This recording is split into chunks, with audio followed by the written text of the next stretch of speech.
Hello दोस्तों, तो कैसे हैं आप सब। तो जैसा मैंने वादा किया था कि आज हम लेकर आए हैं बीकॉम फाइनल ईयर के लिए फर्स्ट पेपर हिंदी का जो आपका 25 को उसके लिए इम्पॉर्टेंट क्वेश्चंस, कैसे आपको पढ़ाई करना है, एग्ज़ाम में आपको कैसे लिख कर आना है। आज सारे मुद्दों पर हम बात करेंगे जो आपके लिए एग्ज़ाम के लिए बहुत बहुत इम्पॉर्टेंट है।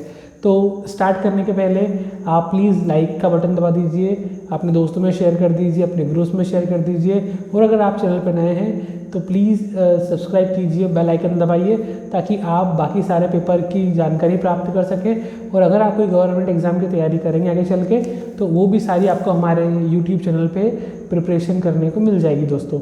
तो आइए बिना समय गवाए शुरू करते हैं हम हिंदी। देखिए दोस्तों, आपको पता है कि हिंदी में हमारे पास 5 यूनिट है, 5 इकाई में बटा हुआ है ये। इसके अंदर जो है इकाई 1 के अंदर हमारे दोस्तों 3 चैप्टर हैं। उसमें फर्स्ट है मेरे सहयात्री। इसके अंदर मेरे सहयात्री में उन्होंने खुद की एक यात्रा वृत्तांत है। ये यात्रा वृत्तांत मतलब होता है कि जब अपन किसी यात्रा पे जाते हैं तो उस यात्रा को जब हम डिस्क्राइब करते हैं कि हमने यात्रा की, इतने किलोमीटर दूर चले, इतना ट्रैवल किया, उसके बारे में। अभी मैं आपको डिटेल में बताऊँगा कौन कौन से क्वेश्चन इंपॉर्टेंट है।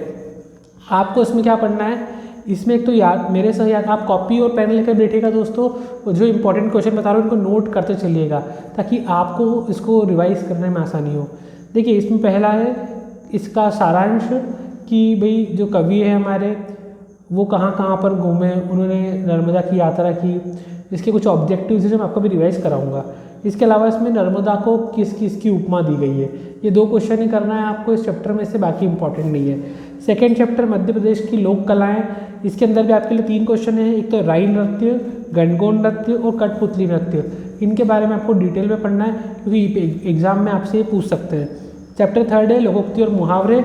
इसमें आपको एक क्वेश्चन होता है मुहावरे और लोकोक्ति में क्या डिफरेंस है, या फिर मुहावरों और लोकोक्ति का वर्गीकरण। ये 2 क्वेश्चन आपको बन सकते हैं। इसके अलावा या तो फिर अगर पेपर ईजी बनाना होगा उनको तो सिंपल जैसे आपको 10th-12th में मिलता था तो मुहावरे दे देंगे उनके अर्थ करने के लिए और वाक्य में प्रयोग करने के लिए, या फिर आपको लोकोक्ति दे देंगे, उनका आपको अर्थ करना रहेगा और वाक्यों में प्रयोग करना होगा। तो दोनों आपके लिए ईजी है। अब देखिए प्रॉब्लम कहाँ है, इकाई 1 के अंदर 3 चैप्टर हैं और आपको ये पता है कि भाई इकाई के हिसाब से क्वेश्चन आते हैं एग्जाम में। तो अगर आपको लग रहा है ना कि इस इकाई में 3 चैप्टर हैं और हमसे कोई एक नहीं बन रहा है तो आप उस एक को छोड़ के बाकी 2 क्वेश्चन कर लो। जैसे आपको लग रहा है कि मध्य प्रदेश की लोक कथाएं थोड़ा टफ पड़ रहा है, इजीली याद नहीं हो रहा है, तो आप मेरे सहयात्री और लोकोक्ति मुहावरे इनको बहुत पक्के से याद करके जाओ और लोक कथाएं सिर्फ एक बार पढ़ के चले जाओ। बस आपको सिर्फ चैप्टर को डिवाइड करना है कि कितना कितना हमें पढ़ना है। सेकेंड इकाई के अंदर जनसंचार माध्यम, इसको आपको पता है जनसंचार मतलब लोगों से कम्युनिकेशन करना। तो जनसंचार क्या है, इसके कौन कौन से माध्यम है। और दूसरा प्रश्न है प्रिंट मीडिया और इलेक्ट्रिक मीडिया में डिफरेंस।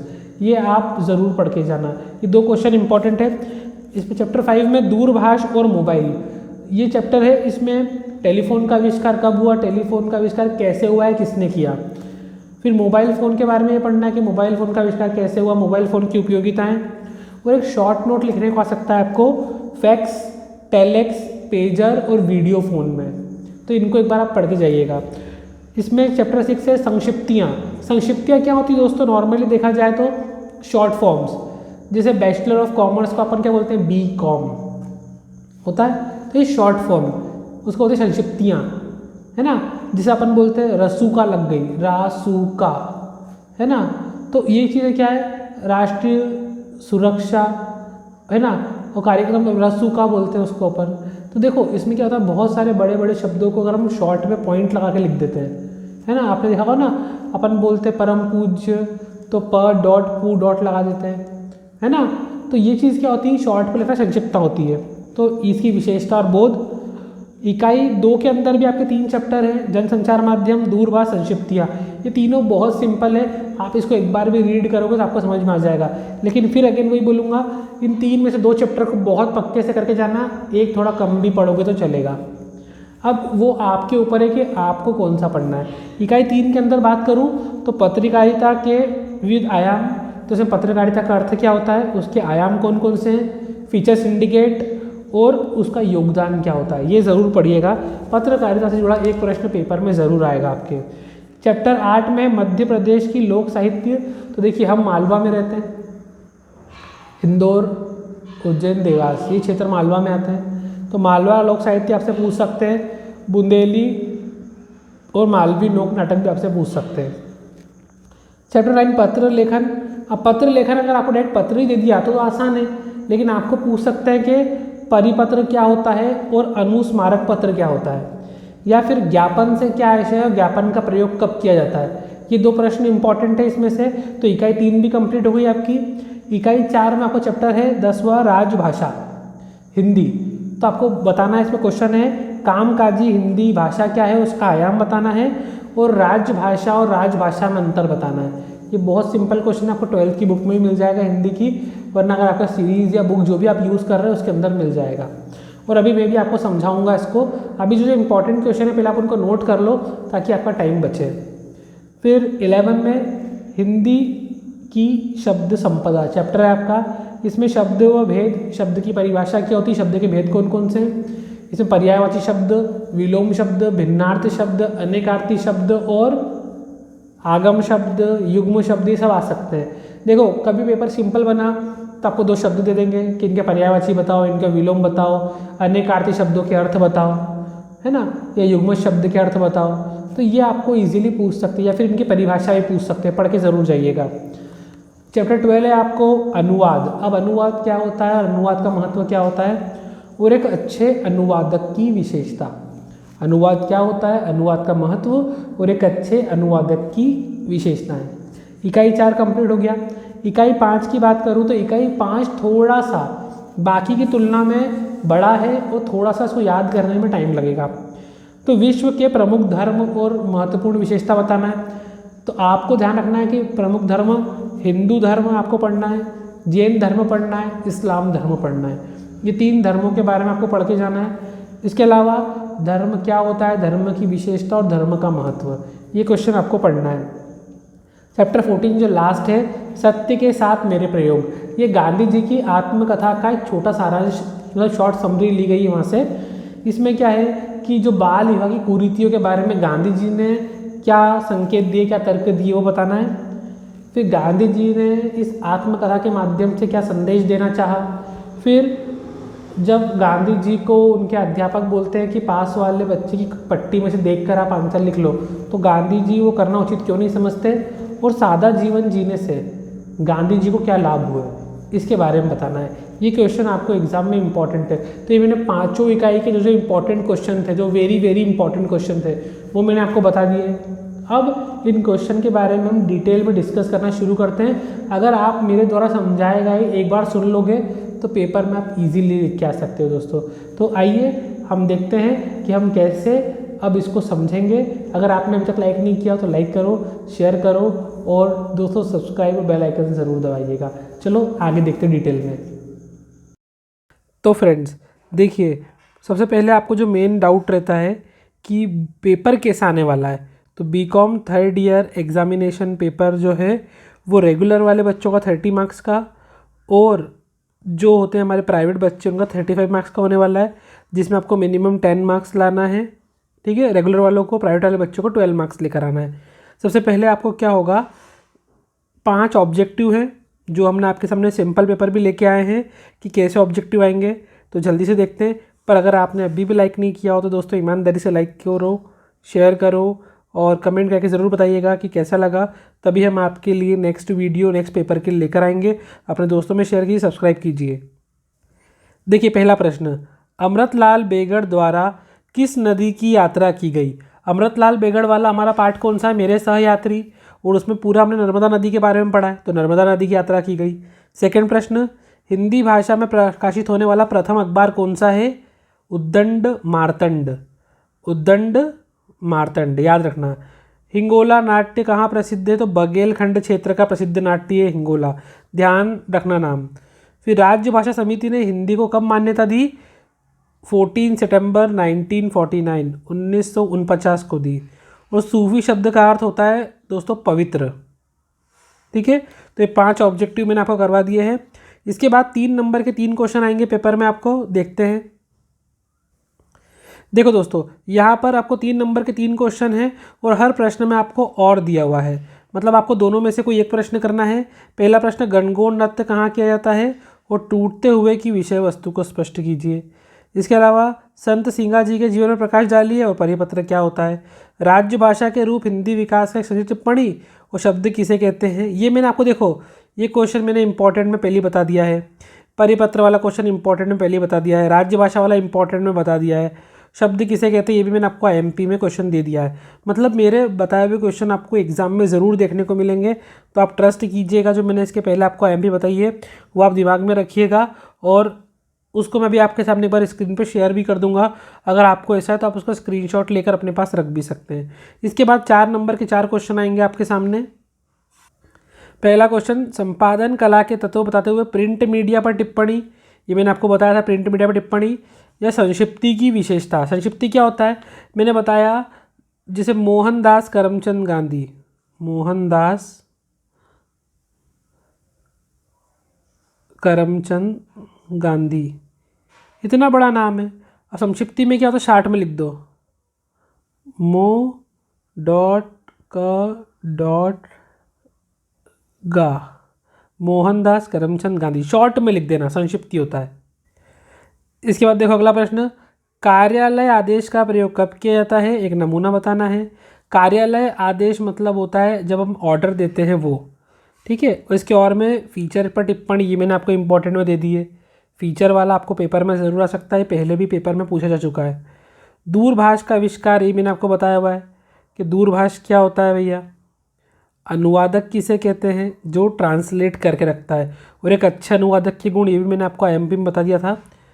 समाज में धर्म का क्या महत्व है, इम्पोर्टेंस, और सत्य के प्रयोग नामक गांधी जी की आत्मकथा पर प्रकाश डालना है कि गांधी जी ने सत्य का प्रयोग करने के लिए क्यों कहा है। देखिए जैसा मैंने आपको बताया था कि हर यूनिट के प्रश्न आपको और में देखने को मिलेंगे, तो इसलिए ध्यान रखिएगा। अगर आपसे कोई क्वेश्चन नहीं बन रहा है ना, जैसे इकाई 5 में 2 चैप्टर है, धर्म वाला और सत्य के साथ गांधी जी वाला, तो आप दोनों में से 13 और 14 में से कोई एक प्रश्न, कोई भी एक चैप्टर कर लीजिए। 13 अगर आपको अच्छे 13 कर लो, 14 हो रहा है तो 14 कर लो। वैसे इकाई 4 के अंदर आपको राज्य भाषा, हिंदी और अनुवाद, ये आपको कोई भी 3 में से कोई भी 2 कर सकते हो आप, जो 2 आपको अच्छे लगे। फिर पत्र लेखन, लोक साहित्य और पत्रकारिता। पत्रकारिता वाला ज़रूर करना, उसमें से क्वेश्चन ज़रूर आएगा, और पत्र लेखन वाला भी ज़रूर करना। आप चाहो तो मध्य प्रदेश का लोक साहित्य छोड़ भी सकते हो। फिर इकाई 2 में जन संचार माध्यम ज़रूर करना है, संक्षिप्ति भी करना है, दूर संचार आप छोड़ सकते हो, और मेरे सहयात्री ज़रूर करना है। लोकोक्ति मुहावरे में अंतर भी आपको आ सकता है, तो ये आपको जो बताया है वो ज़रूर करना है। देखो हम इकाई 1 से स्टार्ट करते हैं। मेरे सहयात्री जो है वो अमृतलाल बेगड़ द्वारा लिखा गया एक यात्रा वृत्तांत है। अगर यात्रा वृत्तांत मतलब जब वो यात्रा पे जाते हैं उसके बारे में लिखा है उन्होंने। इसमें लेखक ने बताया है कि जब 1980 में वो नर्मदा, ये आपको ऑब्जेक्टिव में पूछा गया कि परिक्रमा तो यात्रा करते थे, तो उन्हें वहाँ पर 75 वर्षीय एक बुजुर्ग मिला जो नर्मदा की जिलहरी परिक्रमा कर रहे थे। इस उम्र में उनकी ऐसी कठिन यात्रा को देखकर, मतलब लेखक ने जब देखा कि वो इतने बुजुर्ग हैं और वो यात्रा कर रहे हैं, तो उनको ऐसा लगा कि जब मैं भी 75 ईयर का हो जाऊंगा तब भी मैं यात्रा ज़रूर करूंगा। फिर 3 अक्टूबर 2002 को जब लेखक 75 वर्ष में था ना, तो उन्होंने प्रवेश कर, मतलब जब 75 वर्ष के हुए तो उन्होंने उनकी प्रथम नर्मदा यात्रा को 25 वर्ष भी पूरे हो चुके थे, तो उन्होंने को याद आया कि उन्होंने पहले ऐसा बोला था कि मैं भी जब 75 वर्ष का हो जाऊंगा तो मैं भी पुनः यात्रा करूंगा, तो उन्होंने पद यात्रा की पुनरावृत्ति योजना बनाई। लेखक अपने, जो उनकी पत्नी कांता, अपने बेटे के सहपाठी, मतलब साथ में पढ़ने वाले अशोक तिवारी, मुंबई के 4 लोग रमेश शाह, उनकी पत्नी हंसा, पुत्र संजय, और इस परिवार के एक अभिन्न मित्र गार्गी देसाई, दिल्ली के अखिल मिश्र, मंडला के अरविंद गुरु, उनकी पत्नी मंजरी, 3 गोंड सेवक फगनू, घनश्याम और करीबा के साथ लेकर अपनी पुनरावृत्ति यात्रा पर निकले। मतलब उन्होंने इन मेंबर्स को याद में रखा। आप देखो कुछ नाम आप एग्जाम में भूल जाओ तब भी चलेगा, थोड़े बहुत नाम याद रख लेना कि उनके परिवार से कौन कौन गया था, बाकी थोड़े बहुत नाम आप ओमिट कर जाओगे तब भी चलेगा। अपने घर से मंडला, फिर वहाँ से 20 किलोमीटर दूर एक पहाड़ी पर स्थित गुरु स्थान पर गए। उन्हें रात वहीं गुजार के 7 अक्टूबर को नर्मदा पर बने मानोट के पुल पर आकर वहीं से दर्शन कर नर्मदे हर कहते हुए अपनी पदयात्रा शुरू की। ये छोटा सा आपका सारांश है। देखो, नर्मदा के सौंदर्य पे निबंध लिखने को आपको पेपर में आ सकता है, क्योंकि पहले आ चुका ही है। तो नर्मदा के बारे में देखो, आपको पता है कि नर्मदा बहुत पावन नदी, बहुत पावन भाव उत्पन्न होता है। कोई भी मनुष्य वहाँ जाता है तो वो एक मतलब उसको सौंदर्य की प्राप्ति होती है, उसका मन बिल्कुल पवित्र हो जाता है। वो नर्मदा नदी जो है वो गंगा नदी के समान ही हमारे लिए पूजनीय भी है। और ये मध्य भाग से पूर्व पश्चिम की ओर बहने वाली प्रमुख बड़ी नदी है ना। नर्मदा नदी की उत्पत्ति महाकाल पर्वत से अमरकंटक के शिखर से हुई थी, है ना। और इसके उद्भव से लेकर संगम तक लगभग 10 करोड़ तीर्थ स्थान भी है। फिर नर्मदा का उद्गम विंध्याचल की मेघालय पहाड़ी श्रृंखला से अमरकंटक नामक स्थान में हुआ था, है ना। इसलिए से मेघालय कन्या भी कहते हैं। थोड़ा बहुत ही आपको याद रखना है। कालिदास के मेघदूतम में नर्मदा को रेवा संबोधन किया गया है, मतलब नर्मदा को रेवा के नाम से कहा गया है। रेवा मतलब पहाड़ी चट्टानों से कूदने वाली, रेवा।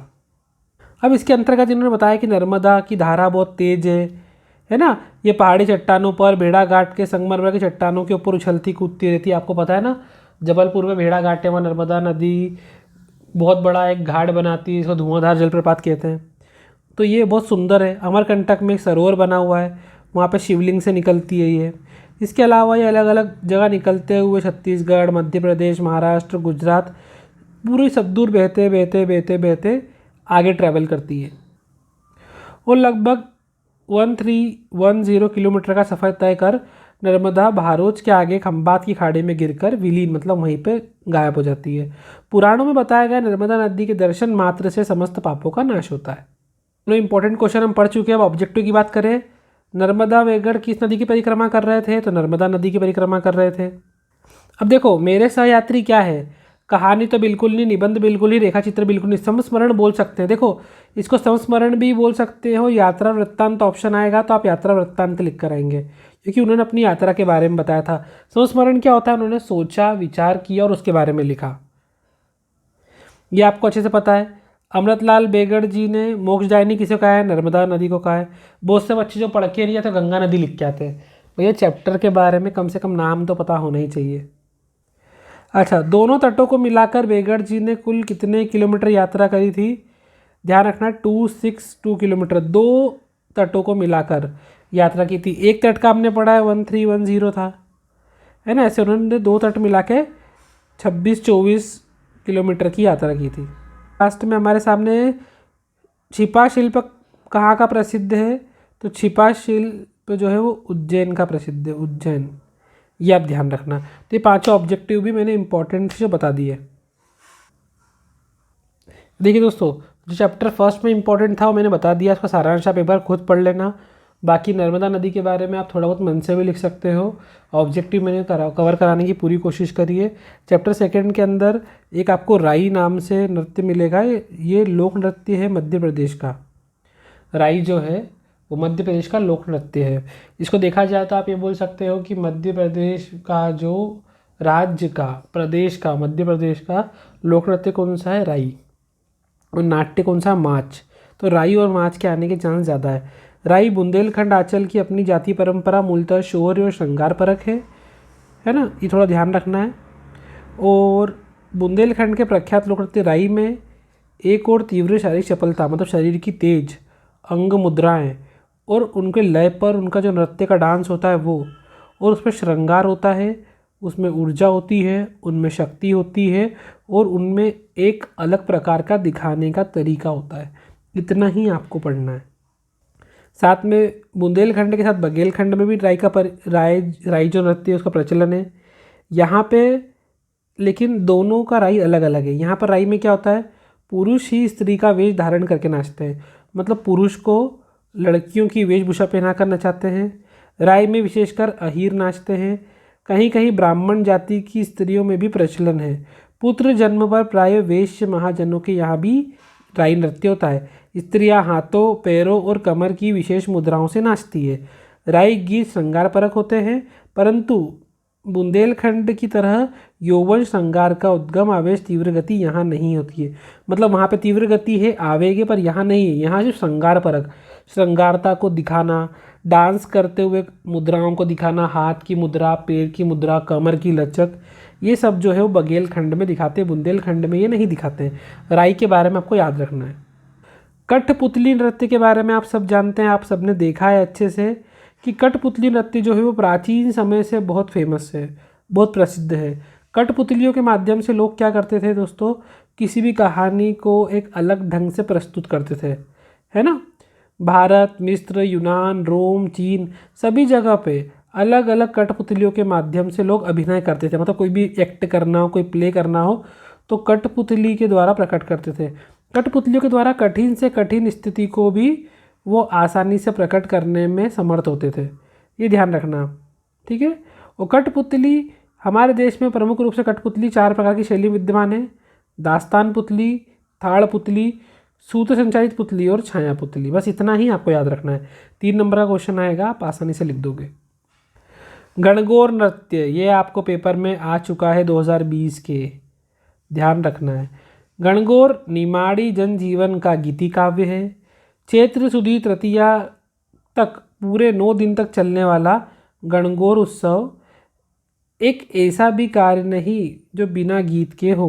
गणगौर के रथ सजाए जाते हैं, रथ दौड़ाए जाते हैं। इसी अवसर पर गणगौर नृत्य भी किया जाता है ना। झालरियाँ दी जाती है। महिला और पुरुष रन्नूबाई मतलब सब जने नाचते हैं, ढोल वगैरह बजते हैं, वाद्य यंत्र बजते हैं। गणगौर निमाड़ के साथ साथ राजस्थान, गुजरात, मालवा में भी लोकप्रिय है। गणगौर नृत्य था ना, गणगौर निकलते हैं, लोग उनको माता को सजा के निकालते हैं, अलग से नृत्य करते हैं, डांस करते हैं, आपने सबने देखा होगा।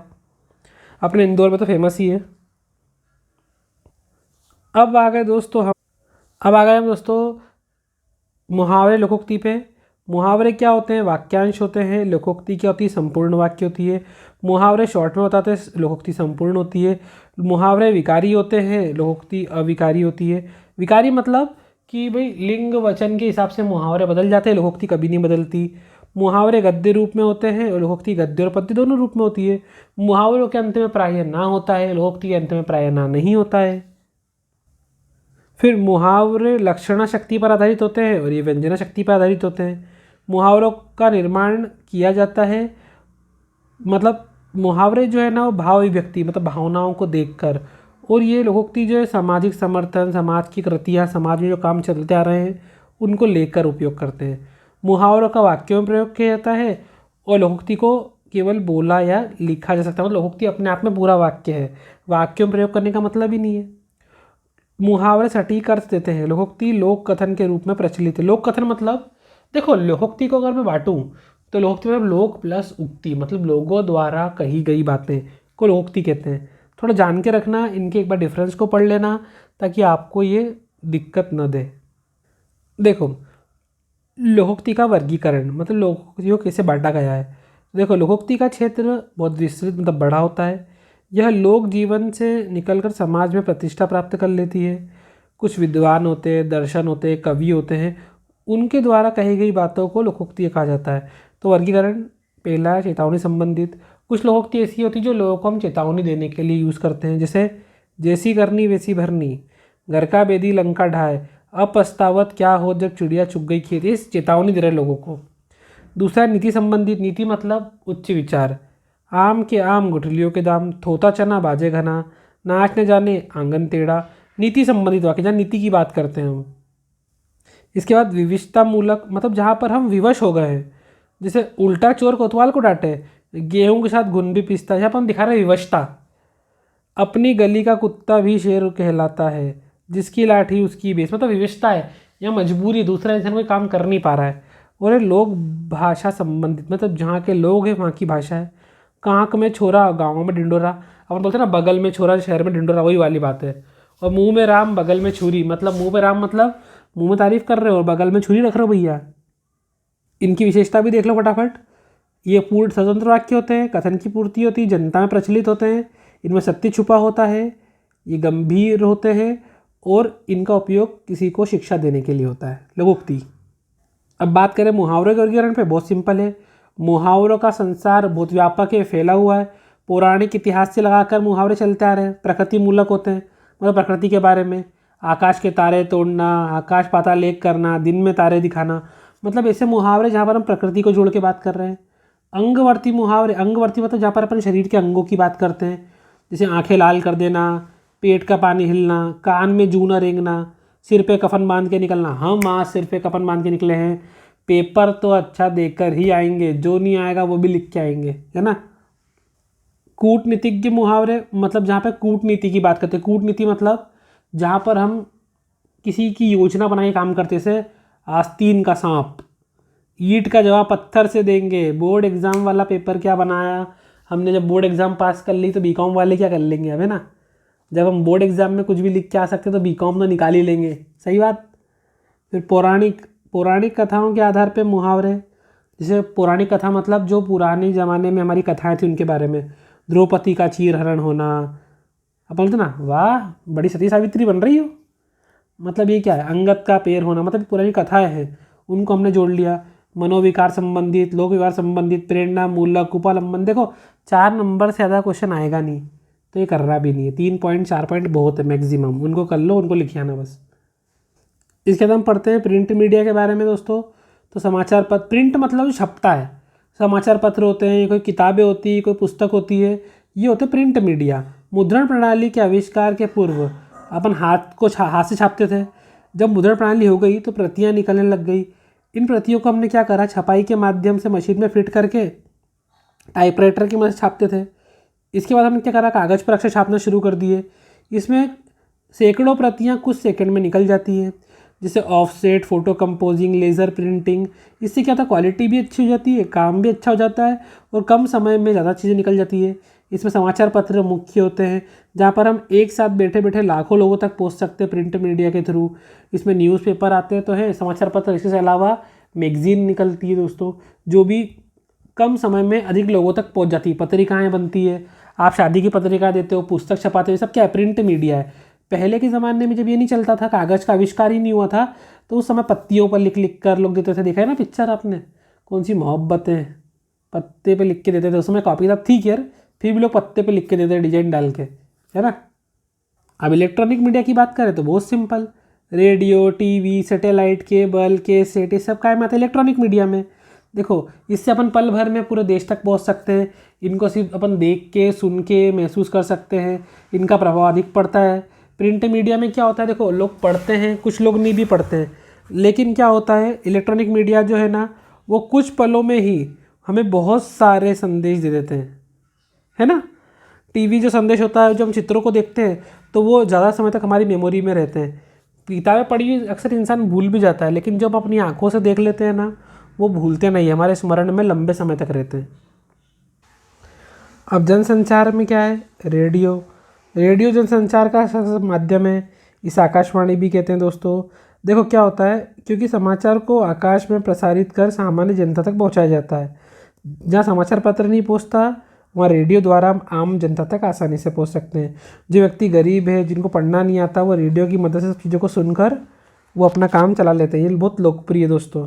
अभी भी टीवी आने के बाद भी लोग रेडियो सुनते हैं, गाने सुनते हैं रेडियो में, शॉप्स में, ऑफिसेज में रेडियो लगे होते हैं।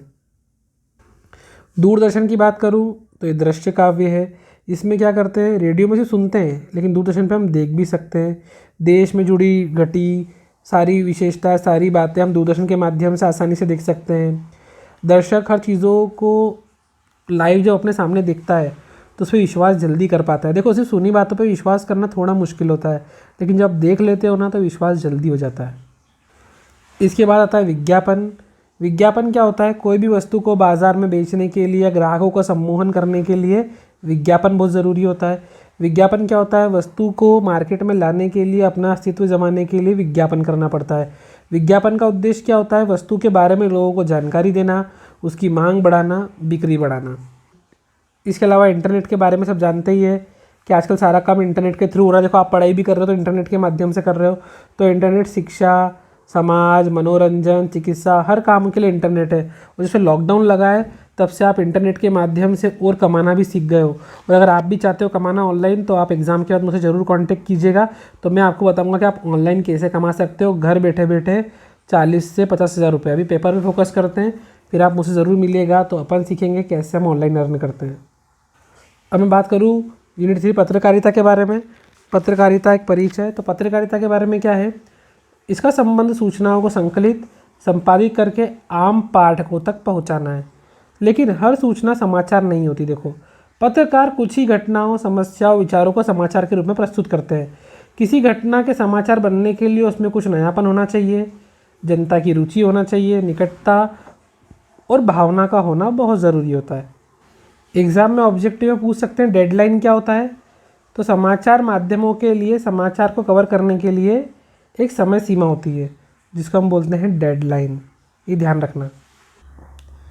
वापस देखो, खोजी पत्रकारिता का मतलब क्या होता है कि आम जनता को कोई भी भ्रष्टाचार है, गड़बड़ है, छानबीन करना, खोज पत्र खोज करके निकालना। वॉच डॉग मतलब क्या बताया मैंने? वॉच मतलब ध्यान रखना, डॉग मतलब कुत्ता। जैसे कुत्ता ध्यान रखता है हर चीज़ के बारे में, सूंघता है, पहचानता है, वैसे ही क्या होता है, मीडिया भी क्या काम करती है, सरकार क्या काम कर रही है, उनके काम काजों पर नज़र रखना, कोई गड़बड़ी उनका पर्दाफाश करने वाला काम। एडवोकेसी पत्रकारिता क्या होती है कि वो यहाँ पर जनमत को बनाने के लिए अभियान चलाती है। पित्त पत्रकारिता क्या होती है? जो सिर्फ लोगों का अटेंशन खींचने के लिए झूठी अफवाह, आरोप प्रत्यारोप, प्रेम संबंध आदि के बारे में पत्रकारिता करते हैं। देखो, पत्र लेखन की परिभाषा अपने खुशी को, दुख को, सूचना को, समाचार को, प्रार्थना को, स्वीकृति को, अपने भावों को कागज़ पर लिखना, वो किसी अधिकारी को, स्वजन मतलब कोई अपने प्रियजन को या सामान्य जनता को संबोधित करके कोई वाक्यावली देना, उस पत्र को हम कहते हैं, उसे हम पत्र कहते हैं, मतलब पत्र लेखन। और इसका महत्व क्या होता है? देखो, पत्र लेखन में हम अपने विचारों को यथारुचि विस्तार दे सकते हैं। पत्र में अपने भाव को सोच समझ के अच्छी भाषा में लिखने का अवसर मिलता है हमको, है ना। पत्र में अगर कुछ गलत या शोभनीय लिख जाए तो उसे हम निरस्त करके दूसरा पत्र लिख सकते हैं। पत्र को प्रमाण के रूप में भी रख सकते हैं और पत्र को माध्यम के लिए सदा के लिए मित्र बन जाते हैं, मतलब पत्र के माध्यम से हम मित्र भी बन सकते हैं। अब एक अच्छे पत्र की विशेषता, एक अच्छा पत्र कैसा होता है? पहला है संक्षिप्त। संक्षिप्त मतलब शॉर्ट में। एक अच्छा पत्र हमेशा संक्षिप्त होता है, मतलब शॉर्ट में होना चाहिए। उसमें कोई भी बातें हमें बार बार दोहराना नहीं चाहिए। संतुलित भाषा का उपयोग, जब पत्र आप लिखते हो तो भाषा सरल होना चाहिए, बोधगम्य मतलब दूसरे को समझ में आने योग्य। आपकी इंग्लिश अच्छी खतरनाक है, आपने पूरा पत्र लिख दिया इंग्लिश में, और आपने सिंपल इंग्लिश भी नहीं लिखी, आपने हायर वर्ड यूज़ करे इंग्लिश के, जो सामने वाली आम जनता को बिल्कुल समझ नहीं आते। तो फिर आप क्या करोगे भैया? जब उनको मतलब ही समझ में नहीं आएगा तो बस ओके लिख देंगे, वो तो काम खत्म। तारगम्यता। तारगम्यता मतलब ये होता है कि भाई अगर बातें आपको ऐसा लिखना है, तारगम्य तो तार मतलब सीधी बातें, मतलब आपको उचित क्रम में लिखना है। पहले आपने इंट्रोडक्शन पूछा। अपन नॉर्मली अगर अपने मित्र को पत्र लिखते हैं, अपन क्या लिखते हैं? प्रिय मित्र नमस्ते, मैं यहाँ कुशल मंगल हूँ, तुम्हारी कुशलता की प्रार्थना करता हूँ। और फिर अपन उसके आगे धीरे धीरे बातों को आगे बढ़ाते हैं। मतलब तारगम मतलब सीधी उचित क्रम में बातें लिखी जानी चाहिए। बातों को हमको आगे पीछे नहीं लिखना चाहिए कि कुछ भूल गया तो हमने पीछे लिख दिया, फिर यहाँ लिख दिया, फिर वहाँ लिख दिया, मज़े नहीं आते। शिष्टता। पत्र जो है उसमें हम संयमित, विनम्र और शिष्ट शब्दों का उपयोग करें। कभी भी अनुचित शब्दों का उपयोग हमें करना नहीं चाहिए पत्र लिखते वक्त। अब देखो, पत्र दो प्रकार के होते हैं, औपचारिक, अनौपचारिक, आप सबको पता है। औपचारिक पत्र वो होते हैं जो हम किसी विशिष्ट व्यक्तियों को लिखते हैं, है ना, जिनसे हमारा कोई निजी या पारिवारिक संबंध नहीं होता है। जैसे हमने प्राचार्य महोदय को लिखना है, या हमने किसी अधिकारी को लिखना है, स्वास्थ्य अधिकारी को लिखना है, शिकायत संबंधित पत्र लिखना है, तो वो होते हैं औपचारिक। और अनौपचारिक क्या होते हैं? जहाँ हमारा पारिवारिक या निजी संबंध होता है, मित्र को लिखना है, बधाई पत्र लिखना है, पिताजी को लिखना है, मनी ऑर्डर के लिखना है, ये होते हैं हमारे अनौपचारिक पत्र। देखिए, राज्य भाषा हिंदी की संवैधानिक स्थिति। हमारे देश का संविधान 2 वर्ष 11 माह 18 दिन की अवधि में निर्मित हुआ। 26 जनवरी 1950 का संविधान लागू हुआ, सबको पता है। स्वतंत्रता प्राप्ति के पूर्व देश में स्वतंत्रता आंदोलन के साथ साथ हिंदी को देश की राष्ट्रभाषा बनाए जाने की मांग तेज चल रही थी कि हिंदी को राष्ट्रभाषा बनाना चाहिए। संविधान निर्माताओं ने हिंदी को राष्ट्रभाषा बनाए जाने की मांग को दृष्टिगत रखते हुए, मतलब ध्यान में रखते हुए, संविधान सभा ने 14/9/1949, ऑब्जेक्टिव बताया मैंने आपको, 14 सितंबर 1949 को हिंदी को राजभाषा, ध्यान रखना राष्ट्रभाषा नहीं बोल रहा हूँ, राजभाषा स्वीकार किया। और राजभाषा हिंदी के संबंध में प्रावधान किए। मतलब हमारे भारत में जो भी कामकाज होते हैं, राज्य की कामकाज होते हैं, वो सारे पेपर, डॉक्यूमेंटेशन, फाइल काहे में होती है? हिंदी में होती है ना। सारे कागज काहे में बनते हैं? हिंदी में बनते हैं। संविधान के भाग 5 और भाग 6 में अनुच्छेद 120 और 210 में और भाग 17 के अनुच्छेद 343, 344, 45, 46, 47, 48, 49, 50, 51 में राज्य भाषा हिंदी के संबंध में प्रावधान दिए गए हैं। इन प्रावधानों के साथ ही संप्रति भारत की 22 भाषाओं को संविधान की अनुसूची 8 में मान्यता दी गई है। देखो, सन 1967 में 21वें संविधान संशोधन द्वारा सिंधी भाषा को भी अनुसूची में जोड़ दिया गया और 71 में संशोधन में कोंकणी, नेपाली, मणिपुरी भाषा को भी जोड़ दिया गया। 2003 में 42 संशोधन द्वारा संथाली, मैथिली, बोडो, डोंगरी भाषाओं को भी अनुसूची में जोड़ दिया गया। पर हमको इतना ध्यान नहीं रखना है, हिंदी के बारे में ध्यान रखना है, जो हम याद रख लेंगे। अगला क्वेश्चन है अनुवाद क्या होता है। देखो, अनुवाद एक भाषिक क्रिया है। अब जैसे आपको पता है कि भारत जो है वहाँ बहुत सारी भाषाएं बोली जाती है, तो अनुवाद का महत्व तो पुराने प्राचीन काल से चलता आ रहा है। जैसे आपको पता होगा प्राचीन ग्रंथ सब संस्कृत भाषा में लिखे गए थे, पर लोगों को समझ में आने के लिए उसका हिंदी में ट्रांसलेट किया गया। गीता का तो इंग्लिश में ट्रांसलेट भी किया गया और अलग अलग भाषाओं में गीता का अनुवाद किया गया है लोगों ने। तो ये ध्यान रखिएगा कि अलग अलग भाषाओं में अनुवाद करना मतलब ये प्राचीन काल से चल रहा है, ताकि दूरियों को कम किया सके और लोगों को जानकारी को प्रोवाइड किया जा सके। अब मुख्यतः अनुवाद के प्रकार कितने होते हैं दोस्तों? तो अनुवाद के प्रकार 3 होते हैं मुख्यतः। कौन से 3 प्रकार होते हैं? तो शब्दानुवाद, भावानुवाद और स्वतंत्र अनुवाद। शब्दानुवाद मतलब जो शब्द दिया गया है उसका ज्यों का त्यों अनुवाद कर देना। देखिए, शब्दानुवाद का उदाहरण, he first went to school in his own village but while he was yet very young he went to Calcutta. इसका शब्दानुवाद क्या होगा? पहले वह अपने ही गांव की पाठशाला में पढ़ने गया, बाद में जब वह छोटा ही था तब उसे कोलकाता पढ़ने जाना पड़ा। लेकिन अगर हम सिंपल अनुवाद करें तो वह कलकत्ता गया, ये होता है। लेकिन शब्दानुवाद मतलब उसका शब्द का अनुवाद करना, लिटरल ट्रांसलेशन करना। अब भावानुवाद क्या होता है? कि हम उस चीज़ के भावों को प्रकट करके उसका अनुवाद करते हैं। देखो, इंग्लिश में हर चीज़ों का मतलब अलग अलग होता है, आपको पता ही है। कहाँ पर कोई शब्द का मतलब कुछ और होता है, कहीं पे कुछ शब्द का मतलब कुछ और होता है। तो भाव अनुवाद हमें ये सिखाता है कि कहाँ पर किस समय पे किस शब्द का अर्थ क्या होगा और वहाँ पर हम उस समय उस शब्द का उसी रूप में प्रयोग करें। लास्ट धर्म की अवधारणा के बारे में पढ़ें तो धर्म जो होता है वो क्या होता है? प्राचीन काल से मनुष्य के अंदर घटनाओं, प्राकृतिक घटनाओं और शक्तियों के प्रति विश्वास है। पुराने ज़माने से लोगों को भय भी होता है, कभी आस्था होती है, कभी समर्पण होता है। तो मानवीय शक्ति से मतलब पुराने ज़माने चलता रहा है कि धर्म की शुरुआत मनुष्य से होती है। जहाँ मनुष्य है वहाँ धर्म है, क्योंकि मनुष्य ने क्या करा है? सबसे ऊपर ईश्वर को माना है। जहाँ ईश्वर है वहाँ धर्म है। मनुष्य और ईश्वर के बीच में धर्म जो है वो एक सेतु के रूप में कार्य करता है। इस प्रकार धर्म मनुष्य द्वारा ईश्वर तक पहुँचने का माध्यम है। धर्म क्या है? हम सब ने मान रखा है कि अगर हमें ईश्वर तक पहुँचना है तो हमारे पास एक माध्यम होना चाहिए। तो हम सब ने अपना अपना धर्म बना के रखा है। ठीक है, धर्म के 2 कार्य बताए गए हैं, कर्म और अध्यात्म। कर्म का संबंध संसार से है और अध्यात्म का ईश्वरीय चेतना से। मुख्यतः हमारे धर्म कौन से बताए गए हैं? हिंदू धर्म, बौद्ध धर्म, जैन धर्म, सिख धर्म, इस्लाम धर्म, ईसाई धर्म, पारसी धर्म और यहूदी धर्म। अगर बात करूँ मैं हिंदू धर्म की, तो हिंदू धर्म को सनातन धर्म या वैदिक धर्म के नाम से जाना जाता है। हिंदू धर्म एक प्रवर्तक और धर्म ग्रंथ के नाम से भी जाना जाता है। यहाँ पर बहुत अनेक बहुआयामी पद्धतियों द्वारा परिपूर्ण है। यहाँ पे कर्म का सिद्धांत, पुनर्जन्म, मोक्ष की प्राप्ति, संपन्न शुद्धता, आत्मा, सहिष्णुता, उदारता, ये इतनी सारी बातों को मिलाकर एक हिंदू धर्म बना है। उत्तर वैदिक काल में ब्रह्मा, विष्णु, महेश इन्हें त्रिमूर्ति माना गया है। गणेश जी को और अंशावतारों की कल्पना मानी गई है और ऐसा माना गया कि बहुत से देवताओं ने जन्म लिया है। उन्होंने मानव कल्याण के लिए, मानव को पापों से मुक्त कराने के लिए अलग अलग रूप में जो है उन्होंने धरती पर अवतार लिया है। तो ये सारी बातों के बारे में इन्होंने हिंदू धर्म में बताया गया है। बौद्ध धर्म के बारे में बात करें तो महात्मा बुद्ध जो है इसके संस्थापक है। बौद्ध धर्म में 4 आर्य सत्य माने गए हैं। दुख संबंध, दुख निवृत्ति को उपाय कहा जाता है ना। बौद्ध धर्म में दुख निवृत्ति के 8 उपाय बताए गए हैं। इन्हें हम अष्टांगिक मार्ग कहते हैं, जैसे सम्यक दृष्टि, सम्यक कल्पना, सम्यक वाणी, सम्यक कर्म, सम्यक आजीव, सम्यक व्यायाम, सम्यक स्मृति और सम्यक समाधि।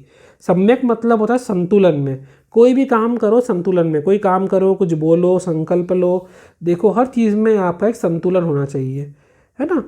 तो बुद्ध जी जो महात्मा बुद्ध है उनके द्वारा निकाला गया है बौद्ध धर्म। इनके बारे में आप एक बार अच्छे से पढ़ लेना।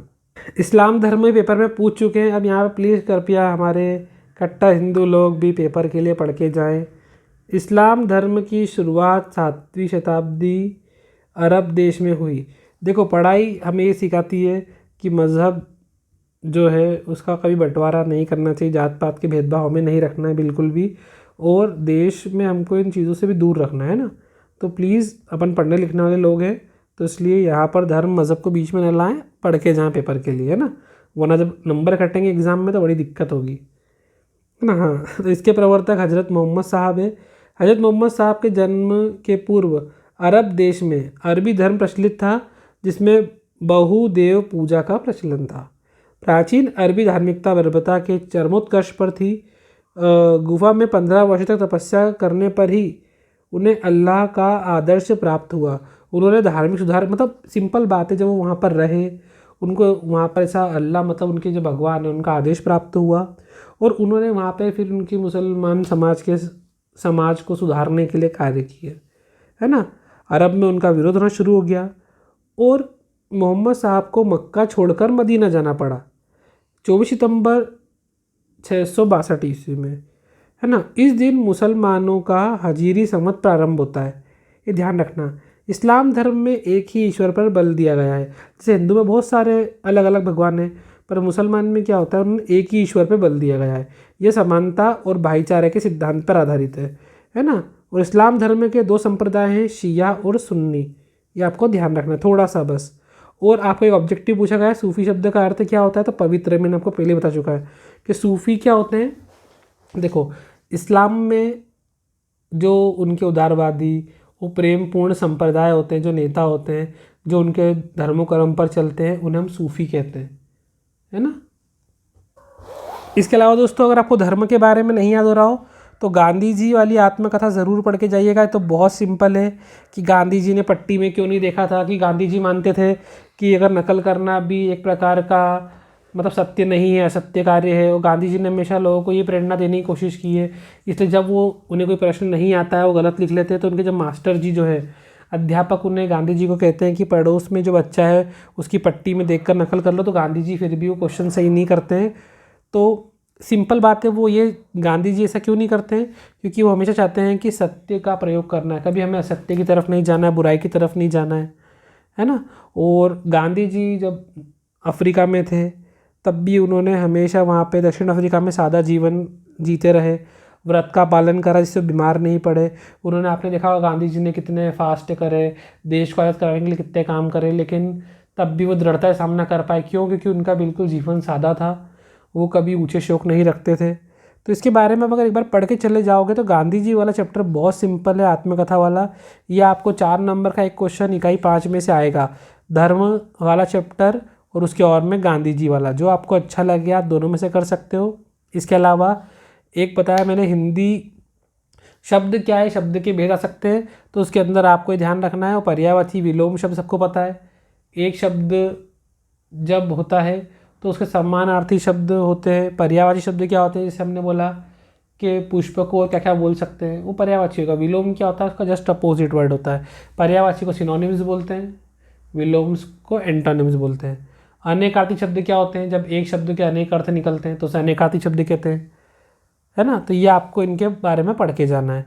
पत्र लेखन मैंने आपको बता दिया, लेकिन फिर भी आपको परिपत्र और अनुस्मारक पत्र दोनों पढ़ के जाना है, परिपत्र और अनुस्मारक पत्र। इसके अलावा फीचर के बारे में ज़रूर पढ़ना, फीचर लेखन क्या होता है, संक्षिप्तियाँ क्या होती है, मोबाइल और टेलीफोन के आविष्कार के बारे में ज़रूर पढ़ के जाना दोस्तों।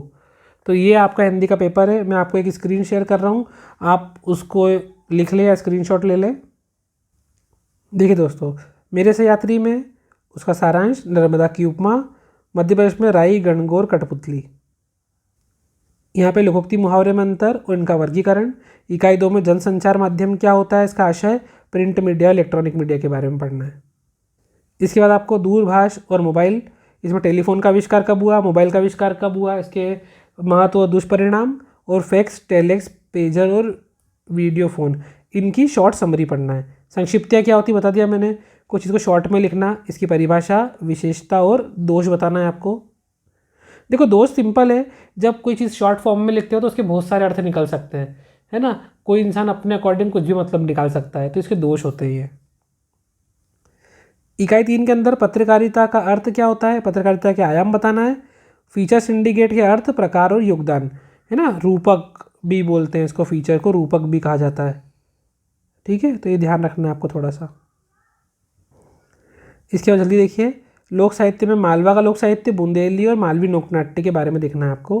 पत्र लेखन में परिपत्र ज़रूर पढ़ के जाना, अनुस्मारक पत्र भी ज़रूर पढ़ के जाना। ज्ञापन से क्या आशय है, ज्ञापन के प्रयोग। इकाई 4 के अंदर राज्य भाषा, कामकाजी हिंदी के आयाम बताना है, राज्य भाषा और राज्य भाषा में अंतर बताना है। फिर हिंदी की शब्द संपदा, शब्द किसे कहते हैं, शब्द के भेद, पर्यायवाची शब्द, विलोम शब्द, युग्म शब्द और अनेकार्थी शब्द। इसके बाद अनुवाद क्या होता है, अनुवाद का महत्व बताना है और अच्छे अनुवाद की विशेषता, अच्छे अनुवादक की विशेषता बताना है। इकाई 5 के अंदर बता दिया मैंने, विश्व के प्रमुख धर्म, धर्म की विशेषता, धर्म का महत्व क्या है, और हिंदू धर्म, जैन धर्म, इस्लाम धर्म के बारे में पढ़ के जाना।